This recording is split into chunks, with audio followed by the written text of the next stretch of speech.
12 ربيع أول، الاحتفال بالمولد النبوي الشريف. ده طبعا احتفال على كل الدول الإسلامية، بس أصل الاحتفال كان فين؟ ده اللي هنعرفه. طبعا الاحتفال بالمولد النبوي الشريف أصله فاطمي. احنا بنحتفل بالمولد النبوي الشريف من 1000 سنة مع دخول الحاكم الفاطمي لمصر سنة 973 هجرية. وده تحديدا كان في القرن الرابع الهجري. الفاطميين كانوا بيحتفلوا بالمولد النبوي الشريف بالإنشاد الديني، وده طبعا بحضور الحاكم في المساجد.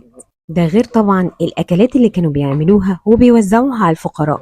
ومع دخول الحاكم بأمر الله لمصر بقت الاحتفالات مختلفة، وكان الاحتفال في موكب عظيم، وكان بيحتفل انه بيوزع الحلويات على الجنود وعلى الناس وعامة الشعب. وكانت زوجته بتظهر بفستان ابيض، علشان كده جه اختراع العروسة والعريس. ومع خروج موكب الحاكم بأمر الله وزوجته، النواب وكبار المسؤولين كانوا بيوزعوا الحلويات على الشعب والجنود كنوع من التقرب السياسي، علشان بس يوطدوا علاقتهم بالشعب، وما لقوش مناسبة أحلى من المولد النبوي الشريف علشان يقربوا للشعب ويشوفوا إيه سياستهم معاهم ويقدروا يتعاملوا معاهم ويحببوا الشعب فيهم. واختلفت طبعا انواع حلويات المولد، منها السمسمية، ومنها الجوزية اللي هي جوز هند يعني، ومنها الملبن كمان. بس ده طبعا ما كانش في الوقت الفاطمي.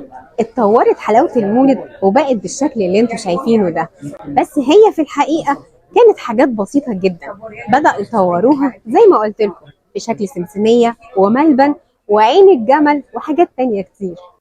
وكانت حلويات المولد بتتوزع على الفقراء والأطفال في الشوارع، والطباخين كانوا بيتفننوا في ابتكار أشكال مختلفة من الحلويات. حلاوة المولد بتتباع أو بيتاجروا فيها قطاعي وجملة في أماكن كتير، بس أشهرها واللي مشهورة بحلويات المولد في باب بحر والسيدة زينب والحسين وبين الحارات، والأشهر فيهم باب البحر. واشتهر شارع باب بحر بصناعة حلويات المولد، وده نسبة للعارف بالله سيدي محمد البحر. ده من أصول شامية، ولما جه القاهرة استقر في مسجد من المساجد وبدأ يدي فيها دروس للناس. ده غير طبعا إنه لما توفى اتبنى له مقام هناك، وتكريما ليه بعد وفاته فبدأوا يصنعوا حلويات المولد في نفس المكان. كل سنة وكل الأمة الإسلامية بألف خير، ويا حلاوة المولد.